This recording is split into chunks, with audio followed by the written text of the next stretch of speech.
Hezbollah ने Israel पर अब तक का सबसे बड़ा ड्रोन हमला कर दिया है। शुमाली महाज पर खतरे की घंटी बज गई है। इसराइली फौज जदीद ड्रोन हमलों के सामने बेबस दिखाई देने लगी है। हिजबुल्लाह की नई हिकमत अमली ने तशवीश बढ़ा दी है।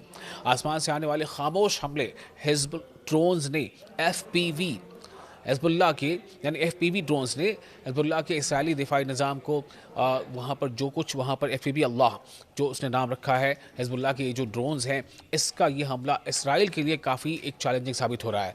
लेबनान के मज़ाहमती तंजीम हिजबुल्लाह ने इसराइली फ़ौजी पोजीशंस पर एक बड़ा और मुनज़्ज़म ड्रोन हमला किया है, जिसे इसराइली मीडिया ने अब तक का सबसे शदीद ड्रोन अटैक करार दिया है।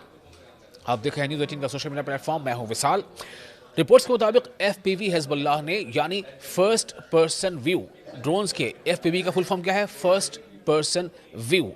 FPV हिजबुल्लाह ड्रोन ने यानी फर्स्ट पर्सन व्यू ड्रोन्स के 2 बड़े हमले किए हैं। ये ऐसे ड्रोन होते हैं जिन्हें ऑपरेटर बराह रास्त कैमरे के जरिए कंट्रोल करता है, जिससे वो इंतहाई दुरुस्त निशाना लगा सकते हैं।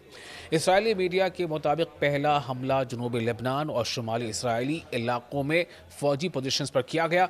इस दौरान 2 इसराइली फौजी जख्मी हुए, जबकि कुछ ड्रोन्स ने सरहदी इलाकों में आग भी लगा दी। इसराइली फ़िज़ाइया ने कई ड्रोन्स को रोकने की कोशिश की, लेकिन तमाम को तबाह नहीं किया जा सका। रिपोर्ट्स के मुताबिक पहले हमले के 1 घंटे से भी कम वक्त के बाद दूसरा और ज़्यादा ख़तरनाक हमला किया गया, और इस बार मुतअद्दिद ड्रोन एक ही FPV फौजी हदफ की तरफ भेजे गए। इसराइली ज़राए का कहना है कि ये ड्रोन कई मिनट तक फ़िज़ा में घूमते रहते हैं, और घूमते रहने के बाद और बेहतर निशाना तलाश करने के बाद हमला इनसे होता और कराया जाता है। एक इसराइली फ़ौजी ने मीडिया को बताया कि सूरत हाल इंतहाई पेचीदा थी। इसके मुताबिक 2 ड्रोन्स हदफ से टकराए, जबकि चंद सेकंड बाद एक और ड्रोन इमारतों के दरमियान मंडलाता दिखाई दिया, जिससे वो मज़ीद अहदाफ तलाश कर रहा हो। इसराइली सिक्योरिटी ज़राए ने एतराफ़ किया है कि हिजबुल्लाह की ड्रोन टेक्नोलॉजी और हिकमत अमली पहले से ज़्यादा ख़तरनाक और जदीद हो चुकी है। उनका कहना है कि अगर कुछ ड्रोन मार भी गिराए जाएं, तब भी बाकी अपने हदफ तक पहुंच जाते हैं, जिससे इसराइली दिफाई निज़ाम यानी इसराइली डिफेंस सिस्टम पर दबाव बढ़ रहा है। इसराइली मीडिया ने यह भी रिपोर्ट किया है कि शुमाली सरहद यानी नर्दर्न बॉर्डर पर तैनात फ़ौज को मुसलसल दबाव का सामना है। हिजबुल्लाह के छोटे और कम बुलंदी पर उड़ने वाले ड्रोन अक्सर अचानक ज़ाहिर होते हैं और मौजूदा रडार सिस्टम से बच निकलते हैं।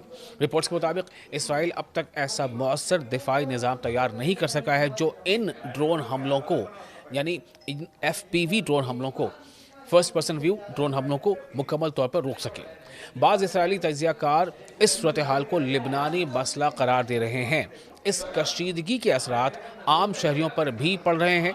शुमाली इसराइली इलाकों में यानी नर्दर्न इसराइली इलाकों में स्कूल बंद किए जा रहे हैं, ट्रांसपोर्ट महदूद हो रही है, जबकि कई कारोबार भी मुतासर हुए हैं। मकामी लोगों में खौफ बढ़ रहा है कि अगर ये सूरत हाल इसी तरह से जारी रही तो सरहदी इलाकों से नकल मकानी का ख़तरा भी पैदा हो सकता है। नकल मकानी कहते हैं घरों को छोड़कर कहीं और शिफ्ट कर जाना। ये हमले एक ऐसे वक्त में हुए हैं जब लेबनान और इसराइल के दरमियान कशीदगी मुसलसल बढ़ रही है, और ड्रोन जंग अब खित्ते में एक नए और ख़तरनाक मरहले में दाखिल होती दिखाई दे रही है।